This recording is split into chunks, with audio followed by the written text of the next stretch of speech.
अस्सलाम वालेकुम। स्पोर्ट्स 21 के साथ मैं हूं ताबिश मीर। पाकिस्तान में अगर बात की जाए खेलों के एतबार से तो इस वक्त 35वीं नेशनल गेम्स के हवाले से तैयारियां ज़ोरों शोरों से जारी है, जिसकी 18 साल के बाद सूबा सिंध को मेज़बानी का मौका मुयस्सर आया है, जहां 35वें नेशनल गेम्स के शेड्यूल को भी जारी कर दिया गया है। 35वें नेशनल गेम्स की टॉर्च रैली का भी बाकायदा इनेकाद किया गया, जहां वज़ीर आला सिंध सैयद मुराद अली शाह, खेलों के वज़ीर और दीगर जो अहदेदारान थे उन्होंने शिरकत की। और टॉर्च रैली का आगाज़ कराची से हुआ, जो पूरे मुल्क का सफ़र मुकम्मल करने के बाद फिर इवेंट का आगाज़ 6 दिसंबर को होगा, तो वहीं उसका वापस से आगाज़ किया जाएगा। कराची में मज़ार क़ायद से उसका बाकायदा आगाज़ किया गया था। 34 खेलों पर मुश्तमिल नेशनल गेम्स वो 24 मकामात पर खेले जाएंगे, जहां 11,000 से ज़ायद प्लेयर्स और ऑफिशल्स हिस्सा लेंगे। जहां दूसरी जानब नेशनल गेम्स में मुख्तलिफ खेलों को मौका मिला है, तो साइकिलिंग जैसे खेल को इस बार नज़रअंदाज किया गया है और पाकिस्तान ओलंपिक एसोसिएशन की जानिब से नज़रअंदाज किया गया है, जिससे मुतालिक खेलों के हल्के में इस वक्त एक नई बहस शुरू हो चुकी है। जहां दूसरी जानिब 25 ओलंपिक्स गेम्स और 9 ओलंपिक्स गेम्स को भी चांस मिला है, तो दीगर इंतजामात से मुताल्लिक और सिक्योरिटी के मामलात को लेकर भी तफसीली तौर पर भी खेलों के हलकों में अब गुफ्तगू का सिलसिला बाकायदा शुरू हो गया है, जिससे मुताल्लिक सबसे पहले आज के प्रोग्राम में बात करेंगे। और इस वक्त मेरे स्टूडियो में मौजूद है नुमाइंदा K21 न्यूज़ और ख़ास तौर पर स्पोर्ट्स के हलकों में बड़ी अहम निगाह रखते हैं जनाब अब्दुल कदीर राना साहब मेरे साथ इस वक्त मेरे स्टूडियो में मौजूद है। बहुत शुक्रिया राना साहब, आपने कीमती वक्त निकाला। लेकिन अब इस वक्त हम देख रहे हैं नेशनल गेम्स की तैयारियाँ जो है वो की जा रही हैं, आप समझते हैं उनसे मुताल्लिक जो इंतजाम हैं, आज भी एक इजलास मुनक्किद हुआ और सिक्योरिटी के मामलात को लेकर बात की जा रही है, इंतजामात के मामलात को लेकर बात की जा रही है। पहले हमने कराची में ही देखा कि KMC के ज़ेरे एहतमाम कराची गेम जो है वो भी हुए, लेकिन वो उस तरीके से हो नहीं पाए। मतलब आप इतने सारे एथलीट्स को बुलाते हैं और उन्हें फैसिलिटेट करने का शायद आपके पास ऑप्शंस और चीज़ें मुयस्सर नहीं हैं। तो आप समझते हैं इस वक्त पाकिस्तान के एतबार से पाकिस्तान भर से खिलाड़ी आएंगे तो उनके लिए तमाम इंतजाम हो गए? देखिए ताबिश, इंतज़ामात की अगर बात करें तो वो जिस तरह से आपने कहा जारी भी है और शेड्यूल का भी आपने बताया वो जारी कर दिया गया है। और उस शेड्यूल के साथ जो है पूरे वेन्यूज़ भी बताए गए हैं। 24 वेन्यूज़ हैं कराची के जिन पर ये नेशनल गेम्स होंगे और ये 33 रह गए हैं, अब 34 नहीं होंगे क्योंकि साइकिलिंग जो है वो निकाल दी गई है उसके अंदर से। तो उस साथ साथ में तमाम डिटेल के साथ पूरा शेड्यूल जो है अनाउंस किया गया है। पाकिस्तान ओलंपिक एसोसिएशन और सिंध ओलंपिक एसोसिएशन और फिर 3 सिंध गवर्नमेंट और सिंध ओलंपिक एसोसिएशन जो है वो इसको मुश्तरका तौर पे होस्ट कर रही हैं, ये सबको पता है। अच्छा, लेकिन इंतज़ामात की बात है जहाँ तक सिंध हुकूमत का पूरा दावा है कि मतलब उन्होंने पहले हर चीज़ का जो है वो कैलकुलेशन की हुई है। 11,000 तकरीबन जो है जो एथलीट्स और फिर ऑफिशियल्स कुल मिला के 11,000 लोगों के लिए अरेंजमेंट करने हैं। तो अब किस तरह के अरेंजमेंट होंगे ये तो जब यहाँ पर पहुँचेंगे 4 दिसंबर को एथलीट्स पहुँचना वो शुरू हो जाएंगे और उसके बाद जो है देखें वो किस तरह के इंतजामात होते हैं। और उम्मीद यही है मुझे, सिंध हुकूमत जो है बड़ी पुरज़्म है इन गेम्स को लेकर। सूबाई वज़ीर हैं सरदार मोहम्मद बख्शान महर, वो भी बड़े जो है वो एक्टिव हैं इस हवाले से और पूरा स्पोर्ट्स डिपार्टमेंट हमें एक्टिव दिखाई देता है इस वक्त। तो उम्मीद यही है उन लोगों से कि ये अच्छे मतलब अरेंजमेंट किए जाएं और ताकि माजी की तरह जिस तरह से हमने पीछे देखा कुछ जो सिंध गेम्स हुए थे उनकी मिसाल एक ले लेते हैं। वहाँ पर जो है बड़ी यहाँ पर जो प्लेयर्स आए थे उनको बड़ी मुश्किलात का सामना करना पड़ा था। तो इस दफ़ा उम्मीद ये है कि नेशनल गेम्स हैं और 18 साल बाद जो है सिंध को जो है ये मेज़बानी मिल रही है, तो एक अच्छा जेस्चर जो है वो लेकर जाएं। और आपने जहाँ तक सिक्योरिटी के हवाले से बात की तो हमारे इदारे एक्सपर्ट हैं। ये तो नेशनल गेम्स हैं, बड़े बड़े यहाँ पर इवेंट हो चुके हैं, गैर मुल्की टीम्स यहाँ पर आ चुकी हैं। वो पूरे मतलब सिक्योरिटी के हवाले से कोई कंसर्न नहीं है। इंशाल्लाह ताला वो अरेंजमेंट हमारे बिल्कुल मुकम्मल और फुल प्रूफ इंतजामात हैं। बिल्कुल, जिस तरीके से एक ज़िम्मेदार नुमाइंदा जो है नुमाइंदगी करता है और यही जो फ़न है उसका बाकायदा मुजाहरा किया इस वक्त अब्दुल कदीर राना साहब ने, आपने उनकी गुफ्तगू मुलाहिजा की और आपको तफसीलात से आगाह किया। ऐसा लग रहा है कि समंदर को कूजे में बंद करने का फ़न जिस तरीके से एक नुमाइंदे खुसूसी को आता है, आपने वो करके दिखाया। लेकिन मुझे काइंडली ये भी बताइएगा ना राना साहब, दुनिया में जहाँ भी खेलों की तकरीब होती है, यहाँ इस तरह के इवेंट्स मुनक्किद किए जाते हैं, वहाँ खेलों में इजाफा होता है। 34वें नेशनल गेम्स के अंदर साइकिलिंग थी, इतना बड़ा सूबा सिंध है, यहाँ कहीं भी साइकिलिंग के इंतजाम हुए नहीं, जबकि ये बड़ा ज़बरदस्त खेल है, इसको दुनिया में हर जगह पजीराई हासिल है, लेकिन इसको जिस तरीके से इग्नोर किया गया, इसके अंदर कोई पीछे कोई सियासत भी है? ये बड़ी हैरत की बात है, जब सामने जो शेड्यूल ऐलान किया गया उसमें साइकिलिंग नहीं थी। अब साइकिलिंग क्यों, ये जो है बेसिकली पाकिस्तान ओलंपिक एसोसिएशन और उसका इशू है। वहाँ पर जो है बड़ी अफसोस के साथ ये बात मैं मतलब करना चाह रहा हूँ, बड़े वहाँ पर जो है एक तरह की सियासत कह लें उसको, सियासत, उस सियासत की वजह से जो हमारे साइकिलिस्ट हैं जो पूरे पाकिस्तान के, कराची के तो होंगे ज़ाहिर है, कराची के इस दफ़ा उन्होंने भी तैयारी की हुई है और रोज़ तैयारी कर रहे हैं, अभी तक भी शायद उनको उम्मीद है कि ये हो जाए। वो सियासत जो है वो उसकी नज़र हो गई साइकिलिंग। पाकिस्तान ओलंपिक एसोसिएशन ने जो है अब एक ऐसा फैसला किया है जो ना समझ में आने वाला है। मतलब ऐसी क्या चीज़ है भाई, कोई मतलब कोई उसका कोई रीज़न बताया जाए। यहाँ पर क्या कोई उसकी जगह नहीं थी क्या, उसके इंतजाम नहीं हो सकते थे, हर चीज़ हो सकती थी।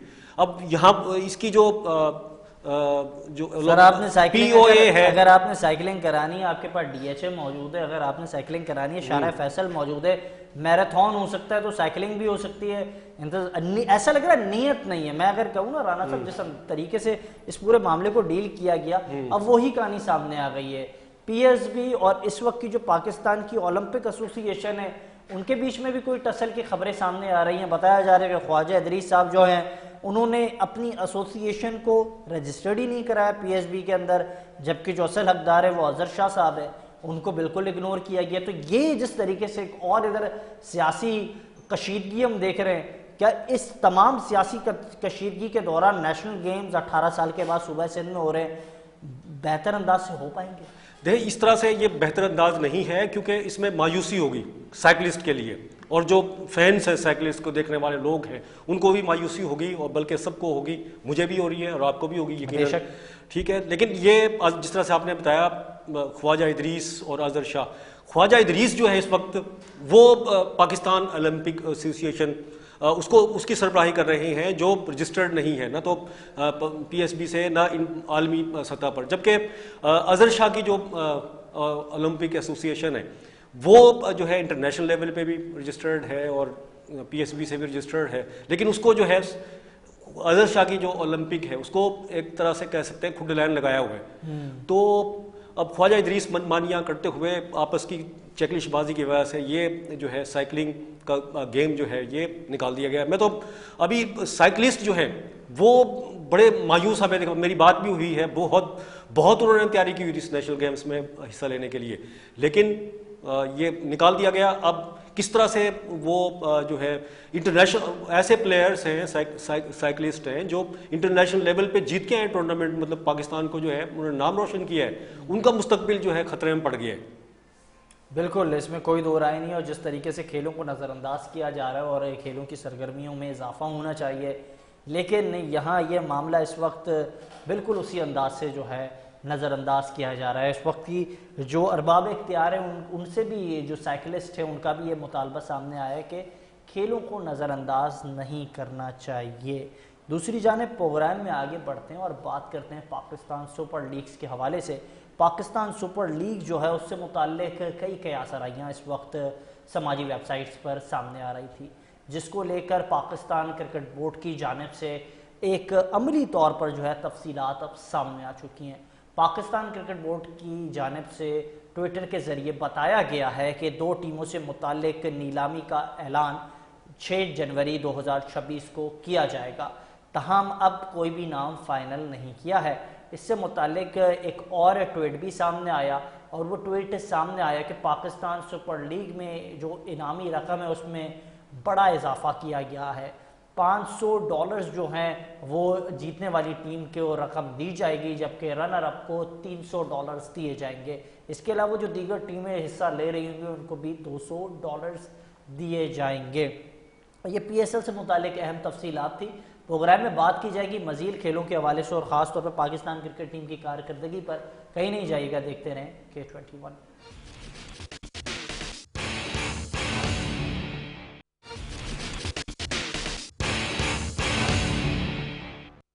प्रोग्राम में एक बार फिर से खुशामदीद। पाकिस्तान क्रिकेट टीम इस वक्त ODI मिशन के बाद होम सीरीज़ खेल रही है, जहां ट्राई नेशंस सीरीज़ में कौमी टीम T20 में इन एक्शन है। पाकिस्तान टीम में ट्राई नेशंस का बाकायदा आगाज़ कर लिया है, जो जिम्बाब्वे को शानदार शिकस्त दी है। लेकिन इस इवेंट से कबल पाकिस्तान टीम के T20 के कप्तान से काफ़ी धुआंधार और ज़बरदस्त सवालात किए गए। ऐसे सवालात थे जिस तरीके से पाकिस्तान टीम के कप्तान शायद इन दिनों T20 आईज में बैटिंग में स्ट्रगलिंग करते हैं, तो सवालात से भी काफ़ी स्ट्रगल कर रहे थे। उनसे सवाल किया गया कि पाकिस्तान टीम की इस वक्त की अहम जिम्मेदारियां पाकिस्तान टीम के हेड कोच माइक हेसन संभाल रहे हैं और उनकी क्या हिकमत अमली है कि वो अपने ऑलराउंडर्स पर काफ़ी एतमाद करते हैं। उनसे ये भी सवाल किया गया कि वर्ल्ड कप से कबल कौमी टीम की क्या तैयारी है, कप्तान को अपने ऑलराउंडर्स पर इतना एतमाद क्यों है। तो उस पर कप्तान ने कहा कि सबसे पहले हदफ मैच जीतना है, ऑलराउंडर्स कॉम्बिनेशन का फ़ायदा उठाने की कोशिश कर रहे हैं और कोशिश होगी कि पाकिस्तान टीम मैच जीते, दीगर खिलाड़ियों को भी मौका देने की कोशिश करेंगे। हमारे पास क्या लें लग्जरी ऐसी, आपको लगता है कि नवाज 4 ओवर कर सकते हैं T20 गेम में? हाँ या ना? कर सकते हैं। फ़हीम कर सकते हैं, लास्ट सीरीज़ में प्लेयर ऑफ द सीरीज़ थे। तो जब आपके पास ऐसे ऑलराउंडर मौजूद हैं जो 4 ओवर भी कर सकते हैं और पूरे बॉलर्स हैं, और देन जब बैटिंग बारी आती है तो वो बैटिंग भी कर सकते हैं, तो सर फिर हमें क्यों ना यूटिलाइज करें उन लोगों को। हमारे पास ऐसा है। अब जैसे आपने कभी ये नहीं देखा होगा कि हमारे पास 4 बॉलर और 5वां मैं हूँ, ऐसा तो नहीं कभी हुआ, या 4 बॉलर और 5वां साइम हो। वो मतलब आप कह सकते हैं कि ऑलराउंडर्स हैं। लेकिन वो जो नवाज और आप कह लें कि फ़हीम, वो पूरे बॉलर और पूरे बैट्समैन हमें मिले हुए हैं। तो हमारे पास ऐसी लग्जरी है, तो क्यों ना करें। दुनिया की पूरी टीमें ही कर रही हैं, और अगर हम आप लोग ही कहते हैं कि मतलब जो दुनिया की टीमें कहाँ चलेगी और हम कहाँ पर हैं, अब वो जो चीज़ वो कर रहे हैं वो अगर हम फॉलो नहीं करेंगे तो फिर आप लोग कहेंगे कि वो नहीं करते। अब अगर वो हमारे पास एक अपॉर्चुनिटी है उसको क्यों ना फॉलो करें। कॉम्बिनेशन तो मतलब हमारा एक पिछले 3-4 महीने से आपने देखा होगा कि हम मोस्टली ऑलराउंडर्स पे ज़्यादातर जाते हैं, और वो हमारे ऐसे अल्हम्दुलिल्लाह ऑलराउंडर्स हैं जो बैटिंग भी पूरी कर सकते हैं और बॉलिंग भी। तो आपको इस सीरीज़ में भी ऐसा ही कॉम्बिनेशन देखने को मिलेगा। और नए लड़कों की सर हमारे पास जो अभी 15 मौजूद है, हम कोशिश करेंगे सबको अपॉर्चुनिटी मिले। लेकिन एंड ऑफ द डे आप कोई भी टीम खिलाएं, आपकी पहली प्रायोरिटी होती है कि आपने मैचेस जीतने हैं, और ये T20 क्रिकेट है, इसमें आप किसी टीम को लाइट ले भी नहीं सकते। तो कोशिश फर्स्ट प्रायोरिटी जीतने की रहेगी और हाँ लोगों को मैक्सिमम चांसेस देने की कोशिश करेंगे। कौमी टीम के कप्तान से ये भी सवाल किया गया कि वो T20 में काफ़ी स्ट्रगल करते हुए दिखाई दे रहे हैं। जिस मयार की बैटिंग वो टेस्ट क्रिकेट और ODI में करते हैं शायद T20 में नहीं कर पा रहे हैं। घबराहट और इस तरह की परफॉर्मेंस से उन्होंने क्या कहा, आप मुलाहिजा करें। क्रिकेट है, क्रिकेट में मतलब अच्छा बुरा टाइम आता रहता है। आप कह लें कि एशिया कप के दौरान मैं उतनी अच्छी फॉर्म में नहीं था, उतने अच्छे फ्रेम ऑफ माइंड में भी नहीं था शायद, क्योंकि बैट्समैन एज ए बैट्समैन आपका अच्छे फ्रेम ऑफ माइंड में होना बहुत ज़रूरी है। और जब इंटरनेशनल क्रिकेट में फेलियर्स आते हैं सर थोड़ा टफ हो जाती है खेलना वहाँ पर। लेकिन अभी मैं काफ़ी परफॉर्मेंस करता हुआ अल्हम्दुलिल्लाह आ रहा हूँ पिछली वाइट बॉल सीरीज़ में, और अभी मैं बड़े अच्छे फ्रेम ऑफ माइंड में कोशिश करूँगा कि वही जो फॉर्म लगी है उसको कंटिन्यू करूँ। ये थे पाकिस्तान टीम के कप्तान सलमान अली आगा, जिनकी गुफ्तगू आपने मुलाहिजा की। और इस वक्त क्योंकि हमें ज्वाइन कर चुके हैं पाकिस्तान की क्रिकेट का एक बहुत मोतबर नाम और अपने वक्त के ज़बरदस्त बैटर थे, और इनकी फैमिली के हवाले से बात की जाए तो शायद क्रिकेट इनके घर की दहलीज पर ही मौजूद थी। बड़े बड़े खिलाड़ियों ने इनके घर से पाकिस्तान की क्रिकेट को ना सिर्फ सर्व किया, बड़े शानदार अंदाज से इनके जो ब्रदर हैं जनाब ज़हीर अब्बास साहब, पाकिस्तान के साबिक कप्तान रहे, लेजेंडरी क्रिकेटर, एशियन ब्रैडमैन, किसी तारीफ़ के मोहताज नहीं, उनके भाई जनाब सगीर अब्बास साहब मेरे साथ प्रोग्राम का पार्ट बन चुके हैं।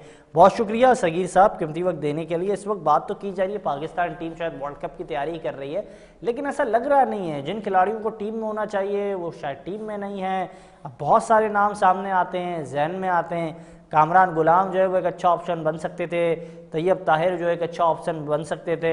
आपने जो है हसन नवाज़ को चांस दे दिया, आपको हसन नवाज़ को जब चांस दिया, अब आपने उसको जिस तरीके से यूटिलाइज़ कर रहे हैं, ऐसा लग रहा है वो रोल अब फ़खर ज़मान इस्तेमाल करेंगे, उन्हें लाया जाएगा। तो हमारे यहाँ बंच ऑफ प्लेयर्स तो मौजूद हैं, लेकिन उनको सही रोल जो बताया शायद नहीं जाता है, ये मसला है। जी ट्राई तो कर रहे हैं मुख्तलिफ कॉम्बिनेशन में, भी मैं सुन रहा था जैसे आपने बताया। देखें हर टीम में 5 या 6 प्लेयर तो पक्के बैट्समैन तो बहुत जरूरी हैं। अभी आप इंडिया का हाल देख लें, उन्होंने टेस्ट मैच में उन्होंने 3-4 ऑलराउंडर खिला दिए, तो उनका क्या हाल हुआ। अपनी विकेट में टर्निंग विकेट बनाई थी, दूसरों के लिए खुद ही उसमें गड्ढा में गिर गए। तो बैट्समैन तो आपको हर हाल में हर क्रिकेट में पूरे खिलाने ही पड़ेंगे। और जहां तक कि ऑलराउंडर है, ठीक है आप 4 ऑलराउंडर से जाएं और एक यकीन 2 ऑलराउंडर से जाएं, तो हर टीम में 2 या 3 ऑलराउंडर होते हैं, बाकी 2 प्योर बॉलर, आपकी पूरी टीम बनती है। और आपकी टीम के इतनी अब अच्छे प्लेयर्स हैं जो नजर आ रहे हैं, जो कि अच्छा कर रहे हैं, तो आप उनको ज्यादा, जिनको आपके माइंड में है जो आगे खेलना है, जिन्होंने वर्ल्ड कप तक जाना है, 15-16 जो बैच है आपका, आप उनको ज्यादा ट्राई करें, ना कि हर किसी को आप ट्राई करें। ये टाइम इस वक्त ट्राई करने का नहीं है, ये टाइम आपका जीतने का भी है और आपको एक अच्छा, टीम ये पक्की बनानी है। सगीर अब्बास साहब, मुझे काइंडली ये बताइएगा, आप कह रहे हैं ट्राई करने का टाइम नहीं है, आप तो अपने कप्तान को भी ट्राई कर रहे हैं, उनकी खुद की परफॉर्मेंस ऐसी नहीं है कि वो टीम का पार्ट बने, आप उन्हें ट्राई कर रहे हैं, उससे बेहतर नहीं होता जो आपके पुराने नाम थे? नहीं सही कह रहे हैं आप। T20 में थोड़ा सा उनका कॉन्फिडेंस उनको नहीं आ रहा। फील्डिंग में भी देखें थोड़ा सा उन पर दबाव पड़ा, जो कि उन्होंने एक आध कैच भी छोड़ा। देखें जब आप परफॉर्म करेंगे तो आपकी टीम भी ऊपर उठेगी। कैप्टन के परफॉर्म करना बहुत जरूरी होता है हर क्रिकेट में, चाहे T20 हो, लेकिन बेहतर नहीं होता? कल तक हमने जिस खिलाड़ी पर बड़ा एतमाद किया वो टीम का पार्ट भी बने, इफ्तिखार अहमद की मैं बात कर रहा हूँ। T20 आइस के अंदर वो USA में भी मौजूद थे, बड़ी ज़बरदस्त उन्होंने बैटिंग की इंडिया के खिलाफ भी, फिर इस वक्त डोमेस्टिक सीजन का पार्ट बने हुए, वहाँ भी अच्छी परफॉर्मेंस का मुजाहरा करें। Why not? चौथे नंबर पर अगर आपको किसी खिलाड़ी को खिलाना है तो Iftikhar Ahmed is a fit player.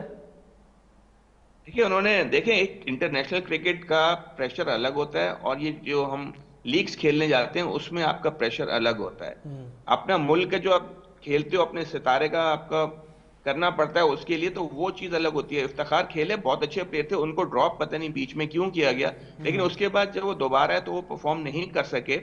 लेकिन वो प्लेयर अगर वो रेगुलर खेलते रहते तो मेरे ख्याल में वो जरूर अच्छा सर्व कर सकते थे पाकिस्तान को। पाकिस्तान काफी ऐसा हुआ लड़कों को, जो कि उन्होंने 1-2 चांस देके लड़कों को हटा दिया जाए। तैयब ताहिर वो अच्छा प्लेयर बन रहा था, वो ऑस्ट्रेलिया में भी, जहां न्यूजीलैंड या ऑस्ट्रेलिया गया था, बड़ा अच्छा परफॉर्म किया। ऐसे प्लेयरों को तो आपको चांस देना चाहिए जो आगे जाके, देखें पेस भी उसका ठीक ठाक था। फहीम अशरफ से मेरे ख्याल में पेस में ज्यादा था और बैटिंग चले फहीम अशरफ की तरह वो भी कर लेता था। वो लेफ्ट हैंड है, वो राइट हैंड था, लेकिन ये है कि आपको उसको रखना चाहिए था टीम में। मुझे नहीं समझ में नहीं आता ये ऐसे प्लेयरों के साथ। कामरान गुलाम का क्या मसला है, मुझे समझ में नहीं आ रहा। कामरान गुलाम जो है वो बार बार आप उसको ट्राई तो करते हैं, लेकिन फिर आप उसको उस तरीके से पार्ट नहीं बनाते। कामरान गुलाम ठीक है, मुझे नहीं लगता वो T20 के प्लेयर हैं, मुझे नहीं लगता। वैसे कोशिश करते हैं वो, हाँ ठीक है, उनको टेस्ट में चांस दिए, उन्होंने 100 भी किए, लेकिन उनको भी खिलाना चाहिए। वही तो मैं कह रहा हूँ आपसे, यही बात हो रही है, इनके माइंड में पता नहीं क्या, अलग अलग फॉर्मेट के अलग अलग इनके कोचेज हैं, तो वो कुछ और सोचते हैं, ये कुछ और सोचते हैं, तो हम उनको कंबाइन कर देते हैं। जब वो वनडे में, जब T20 या वनडे में अच्छा परफॉर्म करता है, वही आप उसको उसी तरह टेस्ट में भी ले आते हो। तो आपको जिस तरह आपने कोचेज अलग अलग रखे हुए, तो आप टीम भी अलग अलग तरीके से, इसमें कोई डाउट नहीं है सगीर साहब, इसमें कोई डाउट नहीं है। मुझे इस वक्त ज्वाइन कर चुके हैं अजहर खान साहब, पाकिस्तान क्रिकेट बोर्ड से आप वाबस्ता रहा है, पाकिस्तान की क्रिकेट का एक बहुत अहम असासा जनाब अजहर खान साहब मेरे साथ मौजूद हैं, साबिक सेलेक्टर। बहुत शुक्रिया कीमती वक्त देने के लिए अजहर खान साहब। मेरा सलाम बोले। और मैं यही कह रहा हूँ, आपको सलाम भी दे रहे हैं सगीर अब्बास साहब, और मैं आपको ये कहना चाह रहा हूँ कि इस वक्त क्या रोल है फ़खर ज़मान का। फ़खर ज़मान तो ऐसा लग रहा है कि वो पाकिस्तान के लिए खेलना चाहते हैं, आप उसे कोई भी रोल दे दें, और पाकिस्तान की पूरी टीम को आपने ऐसा शफल अप कर दिया है जैसे आपने मजाक बना दिया है।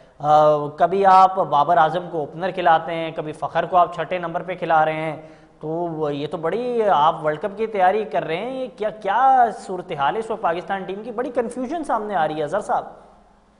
जी, सबसे पहले तो मैं सगीर अब्बास को बहुत सलाम करता हूँ, और अल्लाह मियां उनको सेहत और जिंदगी और हिम्मत और ताकत दे। और बेशक जहाँ तक आपका सवाल है कि जी पाकिस्तान टीम जो है उसका क्या सिलसिला बन रहा है, तो देखें पाकिस्तान की टीम जो है ना, उसमें काफी अच्छे से आपको सेटल्ड एक बैटिंग ऑर्डर जो है ना वो मिल नहीं पा रहा, जिसकी वजह से ना आप अपने जो टॉप के प्लेयर्स हैं उनको अगर ले लें, मिडिल ऑर्डर में ले लें, apart from just one player जो कि मोहम्मद नवाज के नाम से जाना जाता है, जिस तरह उन्होंने नंबर 6 और नंबर 7 पर आकर बैटिंग की है और पाकिस्तान को बहुत हारे हुए मैचेस जो है ना वो जिताए हैं, तो इससे जाहिर ये होता है कि आपके पास जो नंबर 7 और नंबर 8 के जो खिलाड़ी हैं वो ऐसे हैं जो कि आज तक आपकी मिडिल ऑर्डर में या लोअर मिडिल ऑर्डर में इतने अच्छे बैटर्स आपको नहीं मिले थे। तो आई थिंक पाकिस्तान की टीम का जो सबसे बड़ा अलमिया है वो यही है कि फखर जमान जो आपके बहुत ही आउटस्टैंडिंग क्रिकेटर हैं और बैटर हैं और ओपन भी करते हैं, वो बहुत ज्यादा शफलिंग हो रही है उनकी बैटिंग ऑर्डर में। प्रोबेबली आप अगर देखें तो बाबर आजम नंबर 3 पर खेल रहे हैं, लेकिन आप अजहर साहब आप समझते हैं इस तरह की इतनी शफलिंग के बाद खिलाड़ी का कॉन्फिडेंस, उसका मोमेंटम, उसकी मैच विनिंग परफॉर्मेंस, इन सारी चीज़ों पे बड़ा असर पड़ेगा, वो उस फॉर्म में नहीं होंगे फिर? नहीं, देखें ताबिश, मैं आपको बताऊं कि अब आपके पास हिट एंड ट्राइड बेसिस पर टीम को खिलाने की अब आपके पास गुंजाइश नहीं है। बेशक, अगर आपने अपनी टीम को अब सेटल करना है, आपने अपने बैटिंग ऑर्डर को सेटल करना है, आपको जाकर वर्ल्ड कप खेलना है, तो अब आपको ना एक सेटल्ड बैटिंग ऑर्डर के साथ आपको खेलना है और कंसिस्टेंटली उन खिलाड़ियों को मौका देना है जिनके बारे में आप ये सोचते हैं कि they are up to the mark and they can become the part of your team in the world cup. क्योंकि फिर आपको ना आजमाइश करने की बात नहीं है कि फखर जमान नंबर 6 पर चला जाए और फिर कभी ओपन कर ले, इसमें कोई डाउट नहीं है कि अब मजीद अब एक्सपेरिमेंट की गुंजाइश नहीं है, तजर्बात मजीद नहीं हो सकते, वर्ल्ड कप बिल्कुल सर पर है, आप सही कह रहे हैं। सगीर साहब, आपने भी ये कहा था कि आप किसी खिलाड़ी को 1 दिन का चांस देते हैं, किसी को 2 दिन का। ऐसा लगता है कि आपने बारी बारी करनी है, आज इसको खिला दिया, कल उसको खिला दिया, कल इसको खिला दिया। एक नामों की बड़ी फहरिस्त मेरे पास मौजूद है, कामरान गुलाम हो गए, तैयब ताहिर हो गए, हसन नवाज हो गए, आसिफ अली हो गए, इफ्तिखार अहमद हो गए, इरफान न्याजी को आप लाए, आपने उसको गायब कर दिया। अब वो जो है इमर्जिंग टीम के साथ मौजूद है बाहैसियत कप्तान। रोहिल नज़ीर टीम का पार्ट थे, फिर वापस से उन्हें गायब कर दिया गया। आजम खान को आप लाए, आपने उन्हें इग्नोर कर दिया। फिर मैं बात करूंगा, अगर हम फास्ट बॉलिंग कम्बिनेशन पर आए, जो हमारा एक बड़ा मसला है, हारिस जो है डेड ओवर्स के अंदर वो बॉलिंग नहीं कर सकते, लेकिन हमारे पास दूसरे बॉलर्स हैं, शायद उन्हें अपॉर्चुनिटी देने की नीयत नहीं है। वो मोहम्मद अली हो गए, शाहनवाज दानी हो गए, जमान खान हो गए, सलमान इरशाद हो गए, दुनिया भर में वो जाकर लीग्स खेलने, उसको आप अपॉर्चुनिटी नहीं देते। फिर अगर हम बात करें खुरम के साथ, जिस तरीके से आपके बोर्ड ने ट्रीट किया, टेस्ट के अंदर आपने जिस तरीके से उसको ट्रीट किया, ऐसा ही लग रहा है कि यही आपने क्राइटेरिया रखा मीर हमजा के लिए, आपने उसको भी उसी तरीके से ट्रीट किया। फिर अकीब जावेद बड़े अच्छे फास्ट बॉलर थे, आपने उनको इग्नोर कर दिया।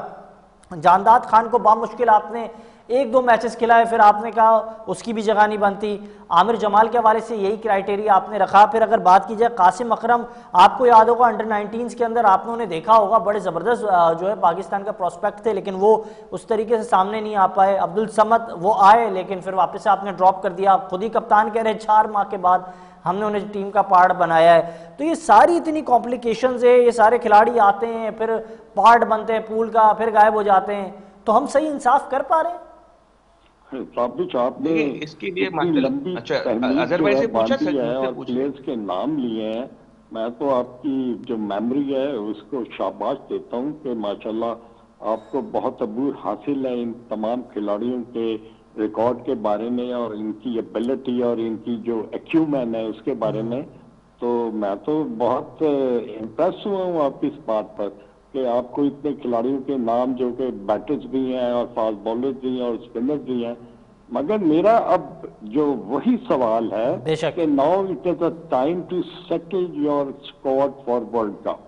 आपने अगर 6, 7, 8, 10 मैचेस खेलने हैं T20 के, तो आपको अब हिट एंड ट्राइड बेसिस पर नहीं जाना you need to build लेकिन your team लेकिन अजहर combination साहब accordingly. कतई कलामी की माजरत, I know I am interrupting you continuously, लेकिन मैं मुझे काइंडली ये आप बताएं, आज से पहले जब सिलेक्शन कमेटी बनती थी उसके एक चेयरमैन होते थे, एक उसका सरबरा होता था, एक चीफ होता था जो चीज़ों को डील करता था।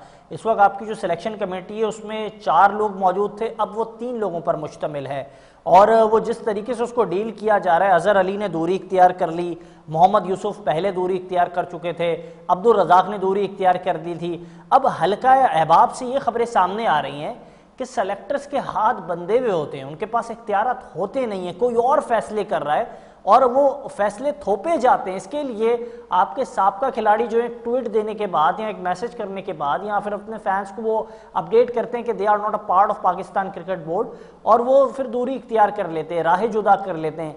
अब वर्ल्ड कप सर पर इस तरह के सिनेरियोज होना आप समझते हैं मुनासिब है? ताबिश, ये चीज जो है ना, अगर आपने बड़ा माइन्यूटली अगर पाकिस्तान क्रिकेट को ऑब्जर्व किया है ना, तो उसको अगर आप अपने सामने रखें तो आपको डिसीजन लेने में कि चेयरमैन सिलेक्शन कमेटी क्यों नहीं है, ये मैंने और आपने तो नहीं बनाना ना, ये तो पाकिस्तान क्रिकेट बोर्ड ने बनाना है, और वहाँ चेयरमैन जो है उन्होंने इस चीज को देखना है कि कौन सा, अब अगर आपके पास चेयरमैन सिलेक्शन कमेटी नहीं है तो ये जो है ना, इसका डिसीजन तो जो है ना पाकिस्तान क्रिकेट बोर्ड ने करना है। क्यों नहीं है? मेरा क्वेश्चन ये है कि अगर मुझे 2 मिनट दें, मैं आपको बताऊं कि मेरा जो माइंडसेट है वो ये है कि आपके पास चेयरमैन सिलेक्शन कमेटी क्यों नहीं है?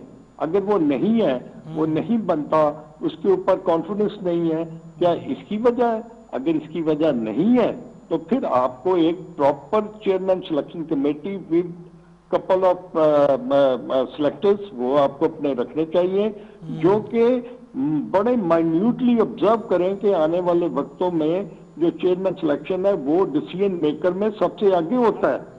तो अगर वो नहीं लेकिन है, सर तो लेकिन सर हैरत तो इस बात की, मैं आपकी तरफ आता हूँ, आपसे एक बड़ा अहम भी सवाल करना है। काफ़ी देर हो गई है, सगीर साहब भी हमारी गुफ्तगू को मुलाहिजा कर रहे हैं। सगीर साहब, मुझे काइंडली आप ये बताइएगा, इस वक्त ऐसा लगता है कि एक ही लाडला है पाकिस्तान क्रिकेट के अंदर, उस लाडले को बार बार नवाजा जाता है और बाकी जो है उनसे वो लाड होता ही नहीं है।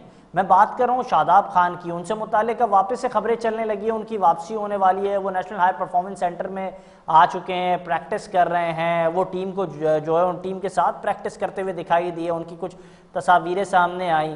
तो फिर ये जो बाकी खिलाड़ी हैं जो जिनका नाम मैं अब मैं लेना चाह रहा हूँ, इब्रार अहमद, आप उन पर मुकम्मल एतमाद करते नहीं है, 2 मैचेस दिए, 3 मैचेस दिए, आपने ड्रॉप कर दिया। उस्मान तारिक, आपने बामुश्किल 1 मैच दिया। फिर मैं बात करूँगा कि जो दीगर बॉलर्स हैं उसमें हैं दादू से ताल्लुक़ रखने वाले जाहिद महमूद भट्टी, काशिफ भट्टी, बिलाल आसिफ, उसामा मीर, उस्मान कादिर, मरूम अब्दुल कादिर साहब के बेटे, यासिर शाह, कासिम अकरम, साजिद अली, नोमान अली, ये तो ज़्यादा टैलेंटेड हैं और 4 ओवर के जो आपका शॉर्टर फॉर्मेट है उसके लिए बड़े फ्रूटफुल साबित हो सकते हैं। उन पर ये एतमाद क्यों नहीं होता है? अब देखिए, शादाब पहले से खेला हुआ है और भी सब खेले हुए हैं, सही कह रहे हैं कि किसी को ज्यादा नवाजते हैं, तो हमेशा से होता हुआ है, ये अभी की बात नहीं है। लेकिन अभी भी आप देख लें, ज्यादातर जो आपके प्लेयर्स हैं तो लाहौर कलंदर्स के हैं या इस्लामाबाद यूनाइटेड के हैं, ज्यादातर उन्हीं की टीम चल रही है। लेकिन देखें, इतने सारे नाम यकीनन इतनी जगहों पे तो आप नहीं खिला सकते। देखें, किसी आपको अगर इतने सारा आपके पास इतना अच्छा टैलेंट है, रॉ टैलेंट है, जो आप बड़ी अहम बात आप कर रहे हैं। लेकिन सगीर साहब एक ये भी तासुर सामने आ रहा है, माजरत के साथ मैं आपको इंटरप्ट कर रहा हूँ, लेकिन ये भी तासुर सामने आ रहा है, आप आमिर जमाल जो है उसका सेंट्रल कॉन्ट्रैक्ट खत्म कर देते हैं, लेकिन एक खिलाड़ी इंजर्ड हो गया, टीम का पार्ट नहीं है, लेकिन वो सेंट्रल कॉन्ट्रैक्ट का पार्ट है। किस बुनियाद पर वो पार्ट है? शादाब ने ऐसा क्या किया? ऐसे कौन से सुरखाब के पर है उनके पास जो आमिर जमाल के पास नहीं है? उन्होंने ऑस्ट्रेलिया में परफॉर्म किया, जवाब हम तो नहीं बता सकते कि उसके पास क्या सुरखाब के, कुछ होगा तभी उनको इतनी वैल्यू दी जाती है। प्लेयर नो डाउट वो अच्छे हैं, बुरे प्लेयर नहीं है, लेकिन इतना आउट ऑफ वे जाके उनकी फेवर की जाती है, ये कुछ समझ में नहीं आता। इसका जवाब तो यकीनन हम और आप क्या देंगे, ये तो जवाब तो ये बोर्ड ही देगा ना, जब आप बोर्ड से पूछेंगे जी ऐसा क्यों है। बिल्कुल, तो ये सारा मैंने तो देखें, बी टीम पाकिस्तान की जैसे पहले अजहर भाई सिलेक्टर थे, माशाल्लाह इतनी अच्छी टीम बनती थी, बड़ा चीफ, जैसे उन्होंने बोला, जब तक चीफ सिलेक्टर नहीं होगा जिसके हाथ में अथॉरिटी होगी, अथॉरिटी जरूरी है, जिसको क्रिकेट का पता हो, ऐसा कोच ऐसा होना चाहिए आपका चेयरमैन जिसको हर चीज पता हो क्रिकेट के बारे में, जो सिलेक्शन कमेटी का चेयरमैन आपका हो।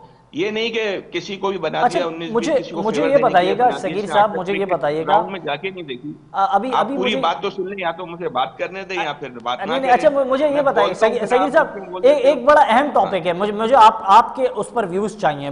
मुझे काइंडली ये बताइएगा, आप समझते हैं इस वक्त हर हल्का अहबाब में ये गुफ्तगू हो रही है कि अब नवाज जो है वो मैच विनर बन गए हैं, बाबर का मैच विनर जो है अब हकीकी मैच विनर बन गया है मोहम्मद नवाज। आप समझते हैं ये बात दुरुस्त है?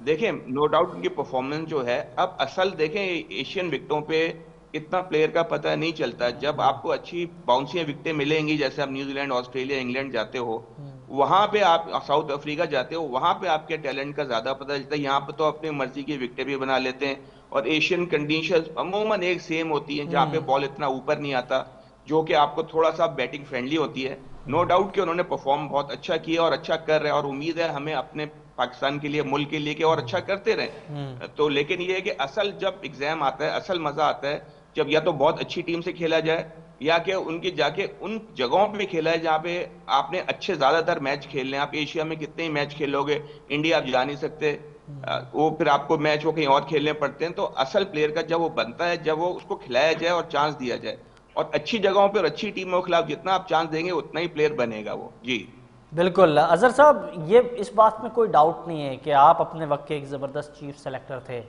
और आपके जो इंतखाब थे वो इंतखाब जो है आज बड़े बड़े नाम बन चुके हैं। लेकिन मुझे काइंडली आप ये बताइएगा, इस वक्त जो पोटेंशियल का मुजाहरा मास सदाकत ने किया है, ज़बरदस्त बॉलिंग, ज़बरदस्त बैटिंग, इमर्जिंग एशिया कप के अंदर अपने को उन्होंने मनवाया है, आप समझते हैं this is a right time कि आप उसे चांस दे दें वर्ल्ड कप के लिए, कि आपका बेस्ट पैकेज वो साबित हो सकते हैं?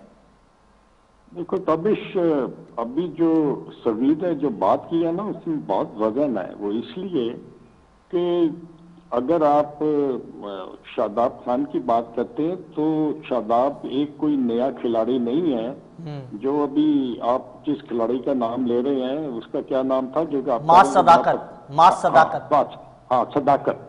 अच्छा, अब अगर सदाकत को आप खिलाते हैं और वर्ल्ड कप बिल्कुल सर पर है, तो क्या आप उसके फेलियर को डाइजेस्ट कर लेंगे? अगर वो 3-4 मैचेस में नहीं कुछ करता, तो क्या आप उसको ड्रॉप करके you go back to the other player? ऐसा नहीं होता। किसी भी खिलाड़ी को अगर आपने खिलाना है तो please give him a proper chance.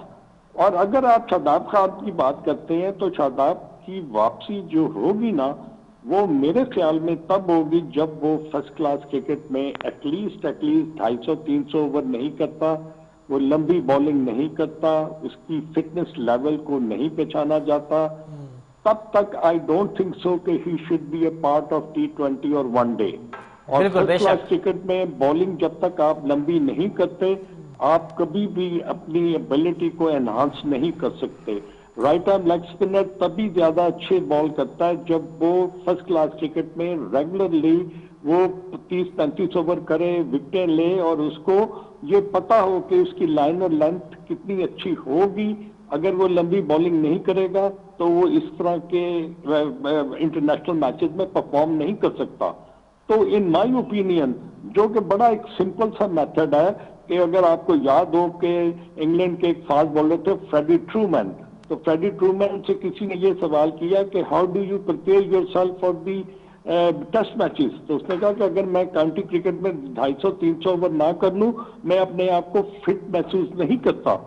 तो दैट इज द रीजन के शादाब खान की वापसी तभी होनी चाहिए जब सिलेक्टर्स उसकी फिटनेस को, उसकी बॉलिंग को ग्राउंड में जाकर ऑब्जर्व ना करें, देखे ना कि उसमें कितना काट है, उसकी लाइन लेंथ कैसी है, वो रेगुलरली कैसे बॉल कर रहा है, विकेटें कैसे ले रहा है। तब तक मैं नहीं समझता कि उसकी कम बैक जो है ना पाकिस्तान टीम में वो होनी चाहिए। बिल्कुल, इसमें कोई डाउट नहीं है। और बड़ी अहम गुफ्तगू की जनाब अजहर खान साहब ने, और सगीर साहब भी मौजूद थे प्रोग्राम में। आप दोनों का बहुत शुक्रिया कि आपने कीमती वक्त निकाला और टाइम दिया। और इस वक्त क्योंकि एक जो सेमीफाइनल है वो हो चुका है बांग्लादेश और हिंदुस्तान के दरमियान, जहां बांग्लादेश ने बड़ी ज़बरदस्त शिकस्त दी हिंदुस्तान को, दूसरी जानिब इस वक्त क्योंकि बड़ी शानदार परफॉर्मेंस का मुजाहरा किया इमर्जिंग एशिया कप के अंदर पाकिस्तान राइजिंग स्टार्स की जानिब से, और अब दूसरा सेमीफाइनल अब से कुछ देर में इन एक्शन होगा, जहां पाकिस्तान टीम जो है अपना मैच खेलेगी हरीफ श्रीलंका के खिलाफ। तो एक बड़ा मुकाबला होने जा रहा है, तो उसको मिस नहीं कीजिएगा। इसी के साथ प्रोग्राम को इख्तिताम करते हैं, इजाज़त दीजिएगा, अल्लाह हाफ़िज़।